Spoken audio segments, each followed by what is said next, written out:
Ramiz Mehtiyevin həbsi Azərbaycan ictimaiyyətində bir neçə sual yaradı. Bu suallardan biri budur ki, doğrudanmı Azərbaycan hökuməti Rusiya ilə toqquşur və Rusiya ilə hesablaşır, onun buradakı təsir dairəsini zəiflətmək istəyir və Rusiyanın 5-ci kolonunu vurub sıradan çıxartmaq istəyir. Əgər belədirsə, 87 yaşlı Ramiz Mehtiyevdən başlayır. Lap yaxşı, görək indi bunun arxasınca taqəti olan, gücü olan, Azərbaycan hökumətinə təzyiq və təsir edən kimlər həbs olunacaq? Bu Azərbaycan ictimaiyyəti üçün çox aktual suallardan biridir.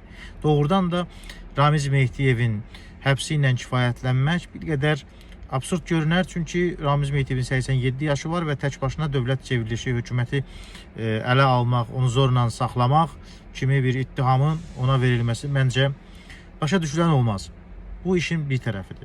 İkinci istiqamət bundan ibarətdir ki, suallar var ki, Ramiz Mehtiyevin sərvətinə görəmi ona hücum edilir? Çünki hökumətin pula ehtiyacı var, Qəzza quruculuğunda iştirak edəcək, Qarabağın quruculuğu davam edir və bu və ya digər xərcləri artıb, sərvətə ehtiyacı var. Kimdən bu pulları almaq olar? Bu əvvəlcə sərvətləri mənimsəmiş, indi funksional olaraq dövlət aparatında iştirak edəməyən adamlardan bu pulları almaq məntiqli olar. Belə bir versiya da var. Əslində hər iki versiya və hər iki qaldırılmış sual maraqlıdır. Ancaq mən düşünürəm ki, biz bu suala başqa kontekstdə baxmalıyıq. Ramiz Mehtiyev həbs olunmalıdırmı? Olunmalıdır. Ramiz Mehtiyev niyə həbs olunmasın ki? Onu Əliyev rejimi həbs eləməlidirmi? Əslində Ramiz Mehtiyevi demokratik bir hökumət həbs eləməlidir ki, bütün onun cinayətləri üzə çıxsın. Amma Əliyevin də həbs eləməyində bir şey yoxdur. Əliyev də həbs eləyirsə, lap yaxşı, həbs eləsin. Onun sərvətlərini kimə verəcəklər? Qəzzaya mı verəcəklər? Yoxsa hansısa şirkətlərə mi bağışlayacaqlar? Bu əslində doğru deyil. Ramiz Mehtiyevin və başqa oliqarxların uğurladığı pullar Azərbaycan xalqına qayıtmalıdır.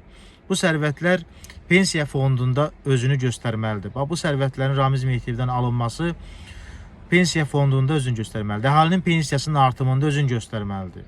Bu, müəllimlərin maaşının artmasında özünü göstərməlidir.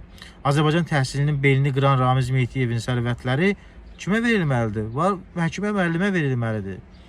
Pensiyaçıya verilməlidir. Çünki onlardan uğurlanıb bu pullar. Uşaq pulları verilməlidir. Ramiz Mehtiyevin sərvətlərindən bilirsiniz neçə il boyunca uşaq pulu vermək olar? Bax, məsələ budur. Bəziləri çıxacaqlar, deyəcəklər ki, çox bəsit yanaşmadır. Pulu oradan al, bura ver. Bəsit falan yanaşma deyil. Heç bir mürəkkəb hesablamaya da ehtiyac yoxdur. Bu pul məsələsi doğrudan da çox sadə hesablamalıdır. Ortada bir pul var, sərvət var, onu maddiləşdirmək lazımdır. Pula çevirmək lazımdır. Alıcısı da hər zaman tapılır və o pulu Azərbaycan xalqına xərcləmək lazımdır. Onu vermək lazımdır kasıb-küsuba. Necə olur ki, bu oliqarxlar bu qədər sərvəti toplayanda çox sadə üsulla toplayırlar. Gidirlər, ev alırlar, villa alırlar, ada alırlar, ada tikdirirlər özlərinə. Nə bilim, xarici ölkələrdə şirkətlər açırlar. Çox sadə eləyirlər bunu. Heç bir mürəkkəb hesablama eləmirlər. Onlar özləri bu pulları toplayanda, sərvətləri uğurlayanda sadə hesablama ilə alınır. Amma biz deyəndə ki, pulları alıb xalqa vermək lazımdır. İntellektuallar düşür ortaya ki, çox bəsit yanaşmadır. Bəsit falan deyil. Çox konkret yanaşmadır. O pullar, o sərvətlər maddiləşməlidir, hesablanmalıdır və Azərbaycan xalqı onu öz həyatında hiss eləməlidir. Ramiz Mehtiyevin həbs olunması Azərbaycan pensiyasının həyatında bir dəyişiklik eləməlidir. Çünki bu sərvət uğrusu, bu oliqarx, bu ölkəni çapıb talayan adam bir belə pul uğurlayıb bu xalqdan və o pul xalqa qayıtmalıdır. Bu pul xalqa qayıtmayacaqsa, deməli bu rejimin öz iç hesablaşmasıdır. Və iç hesablaşmasında bizə heç bir dəxli yoxdur. Kim kimi tutur, kim kimi öldürür, kim kimi asır. Bizə bunun nə aidiyyatı var? Bizə aid olan hissəsi budur ki, doğrudan da Ramiz Mehtiyevin həbsi bir ədaləti təmin eləməlidirsə, o ədalət də ondan ibarətdir ki, onun uğurladığı sərvətlər Azərbaycan xalqına qayıtsın. Uşaq pulu kimi qayıtsın, pensiyanın artımı kimi qayıtsın,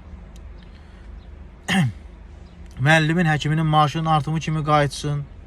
Belə olmalıdır. Bunun başqa cür izahı və başqa şəkildə həll yolu yoxdur, əziz dostlar.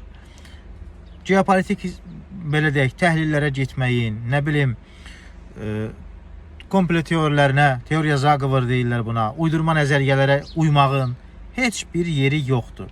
Hər şey real, rasional olmalıdır. Hər şey dəqiq olmalıdır. Bizdən pul oğurlayıblar və o pulu bizə qaytarmalıdırlar. O pul bizə qayıtmırsa, deməli bu həbslərin də, bu şounun da bizə heç bir dəxli və aidiyyatı yoxdur əziz dostlar. Bu videonu bəyənin, paylaşın, paylaşın ki daha çox insan görsün, daha çox insan bu sadə həqiqətləri bilsin əzizlərim.